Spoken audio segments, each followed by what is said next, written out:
I just cut off my entire family. My mom, my sister, and it's simply because they tricked my dad. In his final days, they tricked him to change his will essentially, and they wouldn't allow me to be in the room. But I thought it was something along the lines of they're going to give my sister a larger share. I mean, I don't care. I've never cared about money like that. I wish that was the truth, because what they did was so disrespectful, so deceitful. It was betrayal to the highest level. Well, you know what? I'm over it, and I'm going to do something about it. And let me just tell you, this whole story revolves around my sister's husband. The same man I never liked. I knew from meeting him he was a dirty snake. I can tell, and he is. So let me walk you through this absolute insane inheritance story, from start to finish.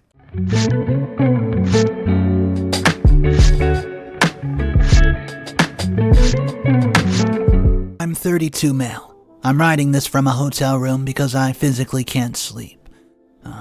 I need to know if what I did was justified or if grief has turned me into someone I don't recognize.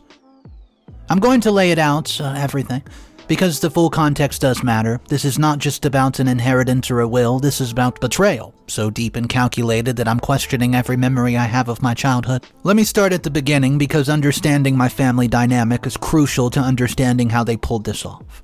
I grew up as the responsible kid. My sister Sierra was 3 years older than me, but from the time I could walk, I was the one who handled things. When something broke, I fixed it. When bills needed organizing, I organized them. And when Dad needed help at his manufacturing business on weekends, I was there. Sierra! Oh, Sierra was treated like an absolute royalty by our mother, Taryn. And I mean royalty. Everything Sierra did was brilliant, beautiful, perfect. She could burn toast and Mom would praise her experimental cooking. She could forget to pick up groceries and Mother would say that she was too creative for mundane tasks. Meanwhile, I could fix the entire plumbing system in our house and Mom would point out that I left a wrench in the counter. It wasn't abusive, no. I want to be clear about that. Mother, she loved me, but there was always this difference in how she treated us. Sierra got the sunshine and I got the nitpick. Father, he noticed. He pulled me aside one time and would tell me how he saw how hard I worked and how much I cared, and those moments meant everything to me. Father and I had this deep bond that I thought was unbreakable. He built his business from nothing. A small manufacturing company that made specialized industrial parts, nothing glamorous, but steady and profitable from the time I was 16. He was teaching me the business. We would spend hours in this office going over contracts, suppliers, client relationships. He told me once, Riley, you're the only one I trust with this. You understand what it means to build something that lasts, right? I thought I'd spend my whole life working alongside him.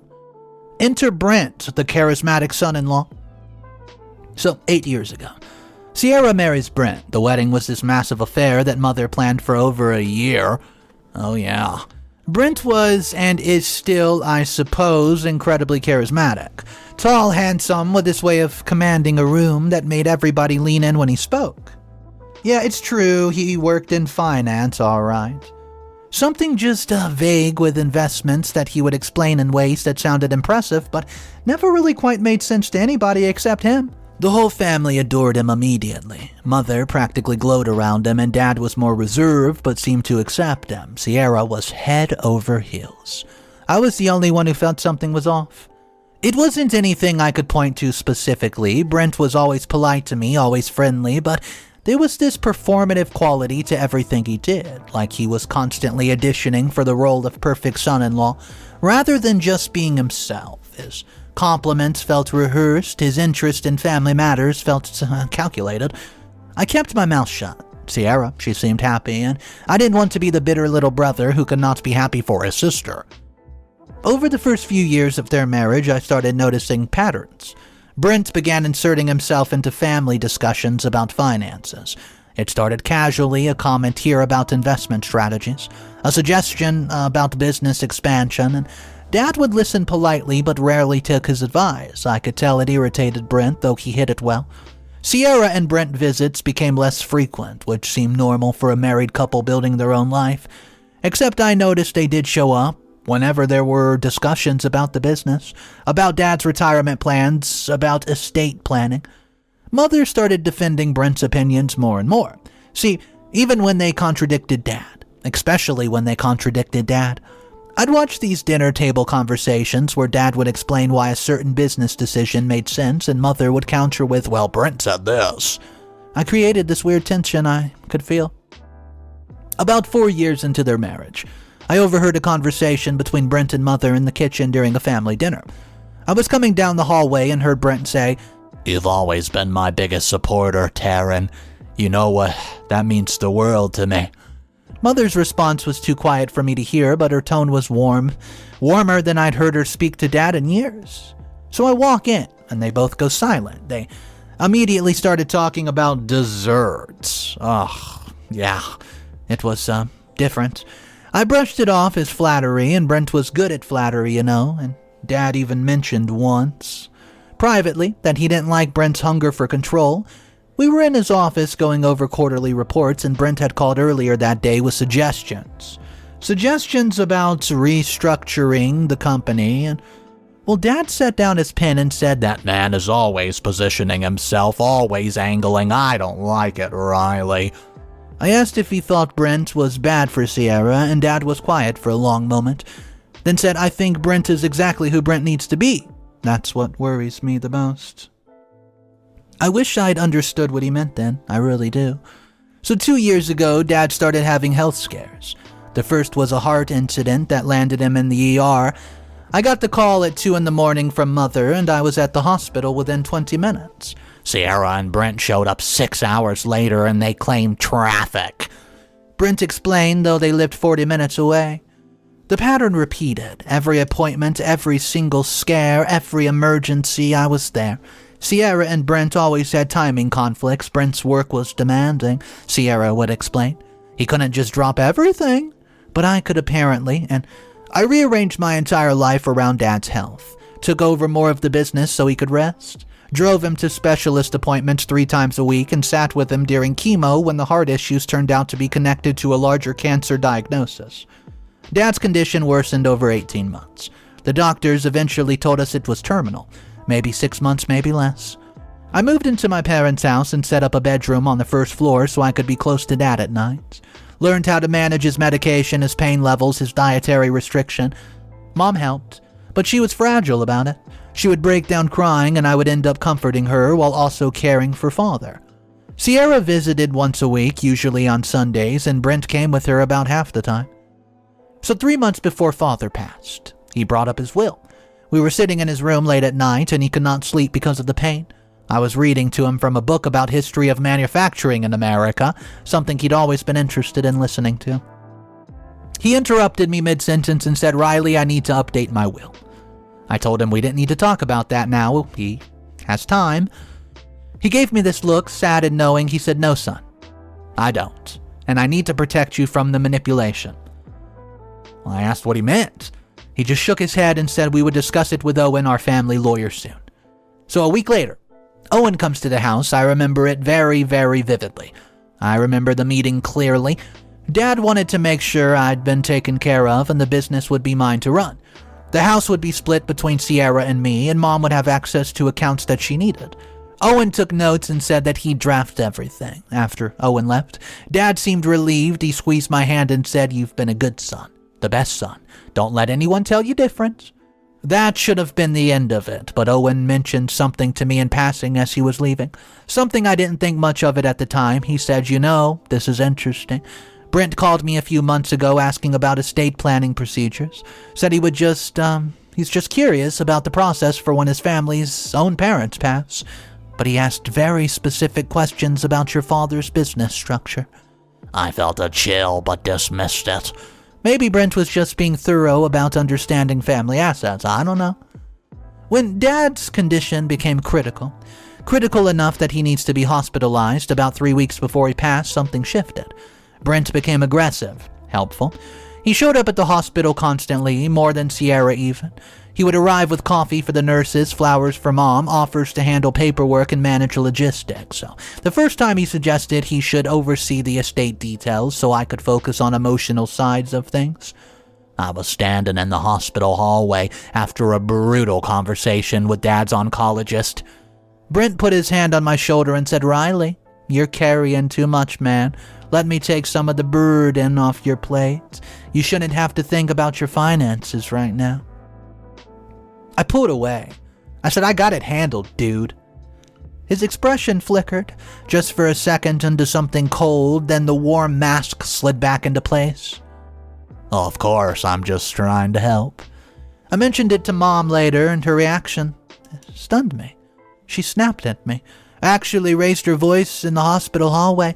"Riley, you're being incredibly ungrateful. Brent is trying to support this family, and all you do is push him, push him, push him. What's wrong with you?" I was so shocked I just walked away. Sierra caught up with me later and said, "Riley, please, Mom's under a lot of stress and Brent really is just trying to help. Can you just let him?" I asked her, why would it matter so much to her? She looked away and said she felt caught in the middle. When I pressed her on what that meant, she literally walked away. So, it gets weirder. Brent started visiting the hospital more than Sierra. I would arrive in the morning and find him already there, sitting in the chair beside Dad's bed, scrolling through his phone while Dad slept. I would catch him whispering with Mom outside Dad's room. They would go silent the moment they saw me, then immediately start talking about something mundane. Dad grew weaker by the day. His lucid moments became short, but he was clear about one thing: he wanted to talk to me private. Every time I would try to have a private convo with Father, Mom would insist on staying in the room. She said that she had a right to be there, that she's the wife. I mean, that's true. But Father would look at me with these frustrated eyes like he was trying to tell me something he could not say in front of her. Well, Brent offered unsolicited advice constantly about hospice care, estate plannings, funeral arrangements even. I finally told him to back the hell off. We were in the hospital cafeteria and I said it. "Brent, I guess I appreciate that you're trying to help, but I need you to stop inserting yourself into every decision." He smiled. He said, "We'll see." The way he said it made my blood run cold. I should have took him out right there. 2 days before this incident, Father had a moment of clarity. I was alone with him, truly alone, because Mother had gone home to shower and Sierra wasn't visiting that day. Well, Dad grabbed my hand with surprising strength and said, "Riley, do you feel safe?" I didn't understand the question. I mean, safe from what, exactly? Safe from what? He seemed frustrated that he could not articulate what he meant. His words were getting harder for him. He finally just said, "Trust Owen, only Owen." I said, "Okay, I promise I will." He closed his eyes and whispered, I'm sorry, I didn't see it sooner." I thought he was confused from the medication, of course. The next day, Father asked me to call Owen. He wanted Owen to come to the hospital to discuss the will. He wanted me to make a change. Owen said he could make a coming this following evening, and 2 days away. Well, Father seemed agitated about the wait, but agreed. I told Mom about the meeting. Her reaction was strange. She became very controlling about visiting hours immediately, and she starts asking me when exactly I would be at the hospital and for how long and when I was planning to leave. Sierra called me that afternoon and asked me to give Mom some space tomorrow night. When I said, well, why? She said Mom was processing a lot and needed time to be alone with Dad. It felt so suspicious to me, but I didn't want to fight it. I was exhausted, running on maybe 3 hours of sleep and 5-hour energies for weeks. I thought maybe Mom did need some time to say things to Dad. You know, they love each other, right? The evening of the will meeting, I arrived at the hospital. About 6 p.m., Owen was scheduled to come at 7. Mom was standing at the door to Dad's room and Brent was right behind her. I said I was there for the will meeting and Mom's face was set in this hard expression I've never seen before. She says, you know, your father needs to rest. You should go home early. No. I tried to walk past her and Brent stepped forward, physically blocking me. Not aggressively, but enough to make his position clear. I said, Owen is coming in an hour. Dad asked for this. Mom said the meeting is still happening, but your father specifically said he wants to keep it small, just me. He's overwhelmed. I didn't believe a word she said. I needed to hear that from Dad. But she wouldn't let me pass. I should have pushed through. We argued in the hallway for 10 minutes and nurses were watching and Brent stood there silently like a security guard just waiting. Finally, Mom threatened to call security if I didn't leave, said I was causing a disturbance, that I was upsetting Dad, so I left, but I shouldn't have. But I did. I trusted my own mom. It was the biggest mistake I've ever made. I thought she would never do anything to hurt Dad or me. I drove home and sat in that driveway of my parents' house feeling sick. At 9:47 p.m., I get a text from Owen. The will's been updated. Your father seems distressed. We'll talk tomorrow. My heart stopped. I called Owen immediately, but no answer, so I called Mom, and no answer, so I called Sierra. She answered with her voice shaking and said Dad made the choice he thought was best. I said, what the hell does that mean? She said she could not take this talk right now and hung up. So I drove back to the hospital, but visiting hours were over and security would not let me up. I sat in my car in the parking lot, just trying to make sense of what happened. So I was back at the hospital in the morning when visiting hours resumed. Dad was unresponsive. The nurses said he slipped into a coma last night. Mom was there. She looked calm. She didn't even look devastated at all. Not panicked, oh no. Almost relieved. Brent arrived 20 minutes later with coffee for Mom. They sat together in the corner of the room, speaking in low voices. Well, I sat on the other side of Dad's bed, holding his hand, feeling like I was in a nightmare. Owen came by around noon, and he pulled me in a private conference room.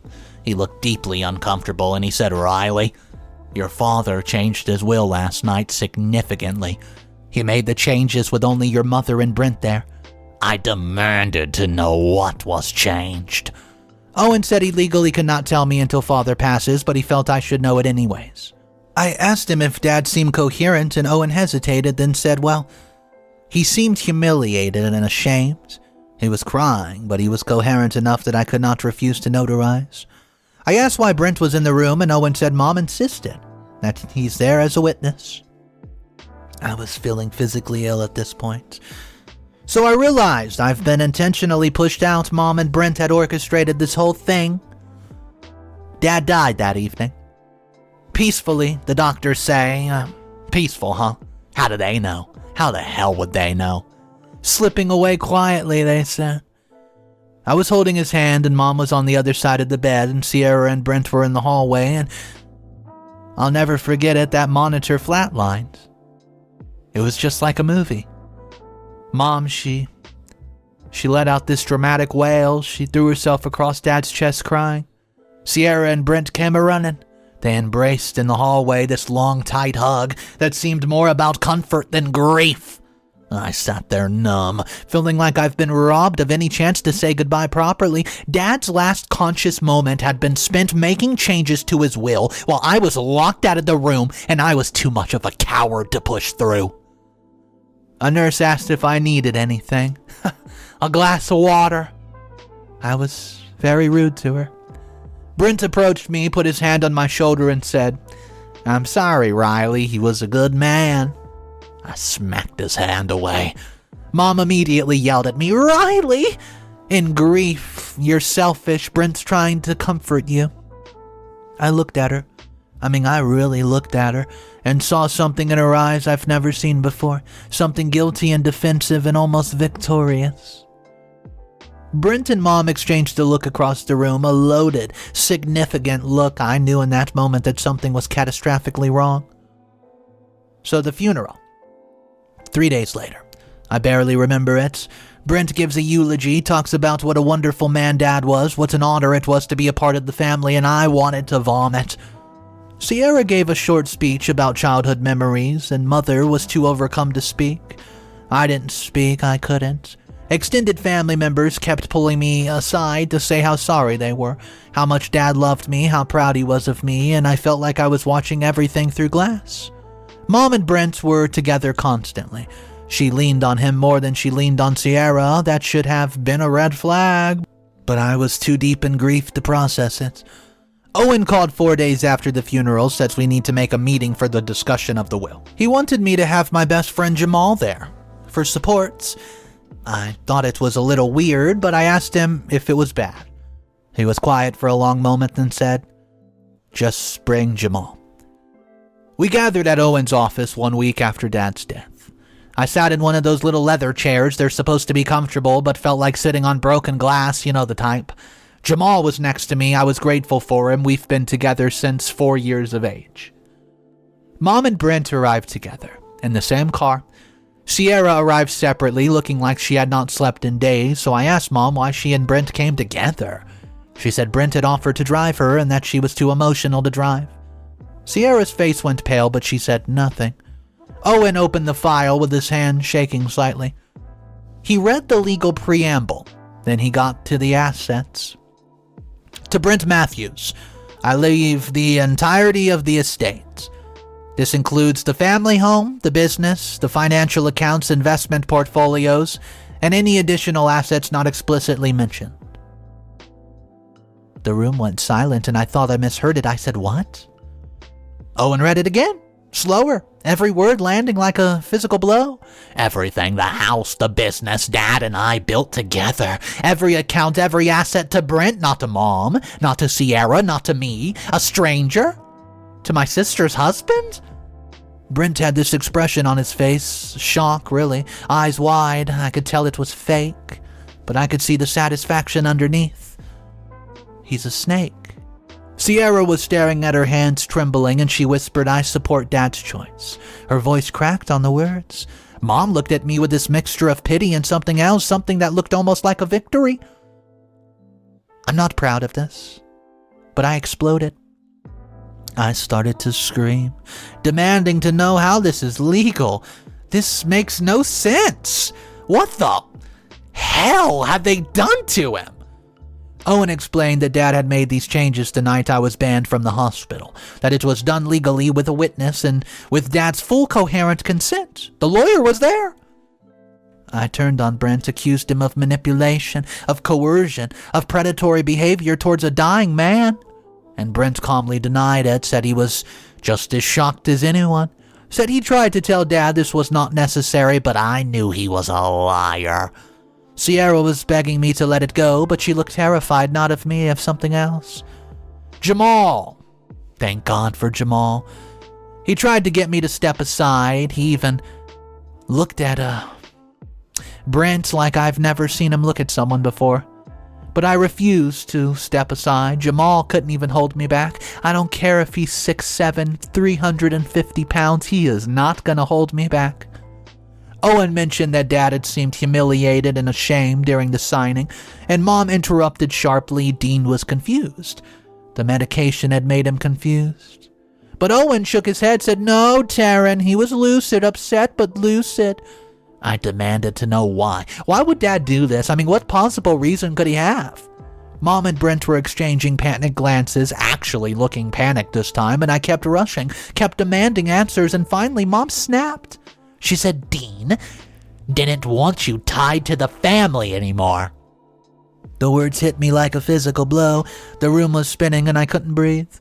I said, "What does that mean?"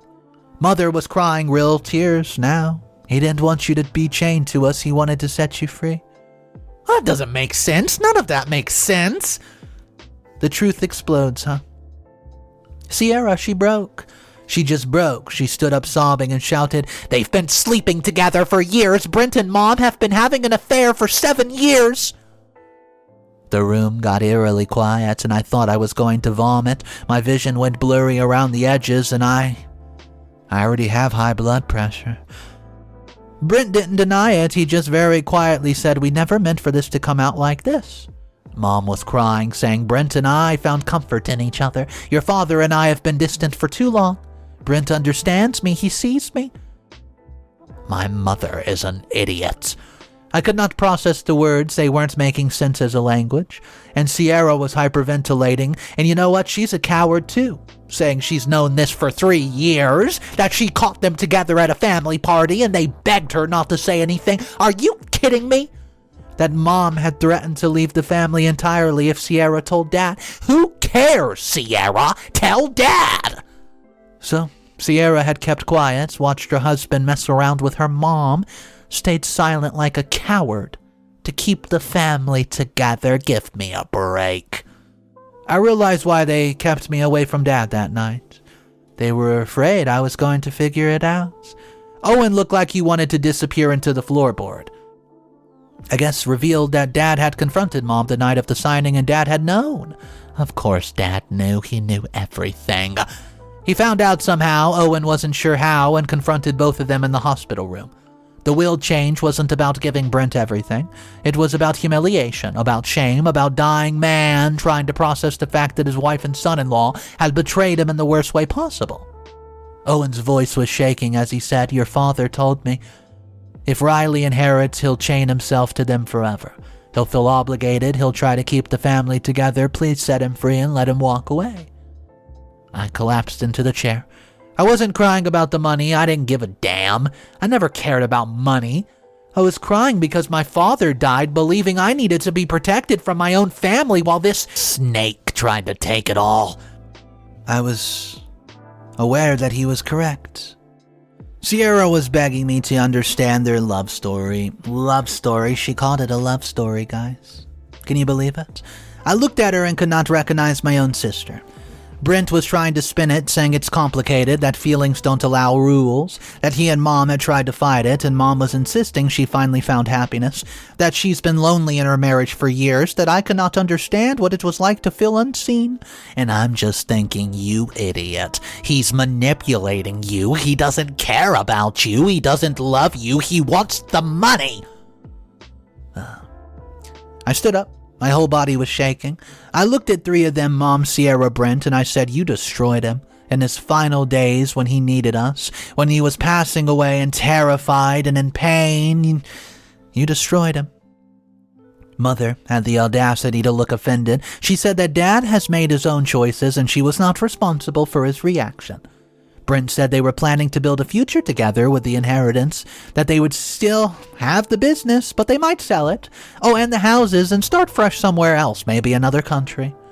Sierra said she hoped I wouldn't make things ugly. Jamal, he physically pulled me out of the office before I did something I couldn't take back. I guess he saw me start to grip that knife I had in my pockets. I walked away. Blocked all their numbers, Mom, Sierra, Brent, and that night, sitting in the hotel room, I realized my entire childhood was a lie. Every family dinner, every holiday, every moment of supposed togetherness, it was all built on rot. My mother has been messing with my sister's husband for almost a decade. My sister had known this for 3 years, and she said nothing. Honestly, she's the biggest coward in this whole tale. They worked together to keep me away from my dying father so they could manipulate a will change and secure an inheritance. My father had spent his final conscious moments in humiliation, making changes to his will not out of anger at me but out of love. I hired a lawyer the next morning. We're exploring whether the will can be contested based on undue influence given the circumstances of the signing. But honestly, I don't even care about the money. If I get it back, I'll just donate it. I just don't want them to have it. Word spread fast. Extended family members start to call. Some supported me. My uncle and dad's side said he'd always thought Brent was a snake, and he was sorry that he had not said something sooner. Some cousins reach out, offering support as well. But others said I was being cruel, that family is complicated, that I should forgive Mom because loneliness does things to people, and that Dad had made his choice and I should respect it. One aunt actually said I was being selfish for making this about money, when I should be focused on healing. You know what? She's an idiot too. I told them all the same thing. They can have each other. I'm done. So I cut off everyone who defended them. I don't care about maintaining family connections anymore, and it's been 6 days. I'm living in a hotel, can't go back to the house. It's not mine anymore. It's Brent's. Everything is Brent's. Some days I feel completely justified. They're monsters. They deserve to rot in their betrayal, and other days I wonder if I'm overreacting. If I should have just accepted it and moved on. If I'm making this worse by fighting, but I can't sleep. I can't eat. I keep replaying every family interaction in my head, looking for signs that I missed. I keep thinking about Dad in that hospital room crying, humiliated, changing his will not out of anger, but out of love. He tried to set me free, they say. So am I the a-hole of the story? Am I the a-hole for cutting off my entire family after learning my father changed his will on his deathbed, leaving everything to my sister's husband who was secretly sleeping with my mother for years, and my family was working together to keep me away so I wouldn't notice the affair or the will swap? I need the truth. I need to know if I'm doing this justified or if grief has gotten me to this point of cruelty. So tell me, am I the a-hole here? Guys, that story was so incredible. I, for the life of me, do not understand why the sister in today's story kept her mouth shut. I mean, you would think she would be the one telling everyone. Just because she wants to keep her family together, it doesn't make sense. She lost her husband, her mom betrayed her, and she wants to keep that a secret? I just didn't understand it. Also, I don't understand how OP can just let that guy block his way from seeing his father who's on his final days. I would have got through that door one way or the other. Let's read these two comments. Obviously, one is going to disagree with OP and the other one's going to agree with OP, so we can get a wide perspective of what people are saying. The first one disagrees with OP, and you know what? I don't know how you could. It says, I think you're the a-hole, and you need to hear some hard truth. Your father was a grown man who made a conscious decision about his estate while he was legally competent, and you're throwing a tantrum because you didn't get what you thought you deserved. The lawyer confirmed your father was lucid. I mean, he's the one that makes that decision when he made those changes, which means this was his choice, not some manipulation scheme that you've invented in grief-stricken mind of yours. You're so focused on the affair that you're completely missing what your family actually said. He wanted to set you free from the family, which tells me that there's probably a whole other side to this story where you would have been controlling, resentful, or difficult for years. Your mother is a human being who was lonely in her marriage. You even admitted your parents were distant and she found comfort with somebody who actually saw her as a person, not just a wife appliance. So yeah, it's a messy situation that it was Brent, but love doesn't follow neat little rules. And the fact that you can't even try to understand her perspective, it shows how self-centered you actually are. Your sister kept quiet for 3 years to protect the family, sacrificing her own emotional well-being, and instead of seeing that as an act of love. You've cut her off like she's garbage. You've hired lawyers to contest a will made by a competent man, which is absolutely disgusting. You're literally trying to override your father's final wishes because of your pride. The extended family members calling yourself out are right. You're selfish. And the fact that you've cut off everyone who disagrees with you proves that you're not looking for the truth. You're looking for an echo chamber. Grief is hard, but it doesn't give you permission to blow up your entire family and act like you're the only victim in the situation. You need therapy. Comment number 2. It agrees with OP, not the a-hole. And honestly, anybody saying that you're the a-hole in this situation is either completely morally bankrupt or didn't actually read the post. Your mother and your sister's husband, keyword there, sister, carried on for 7 years behind everybody's back, and your sister knew it for 3, and she said nothing? That's not keeping your family together. That's being complicit in one of the most vile betrayals I've ever heard. They didn't just have an affair, they strategically blocked you from seeing your father on his last day so they could manipulate a will change while he was doped up on medication in the most vulnerable state, emotionally devastated from discovering his wife's betrayal.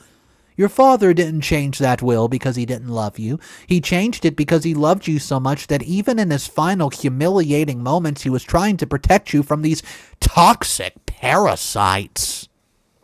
Yeah, toxic parasites. The fact that your mother is now planning to build a future with Brent using your father's life work, the inheritance built on your dad's blood, sweat, and tears, and they're going to sell the business is absolutely revolting and shows this was never about love. It was about the money. Brent systematically inserted himself into the family's finances for years, asking the lawyer about estate procedures, positioning himself perfectly, and your mother enabled every single second of it. I mean, come on. It's terrible. Your sister, calling it a love story while her husband messes around with her mother, is beyond delusional. I mean, it's sociopathic. I think the worst one in the story is the sister.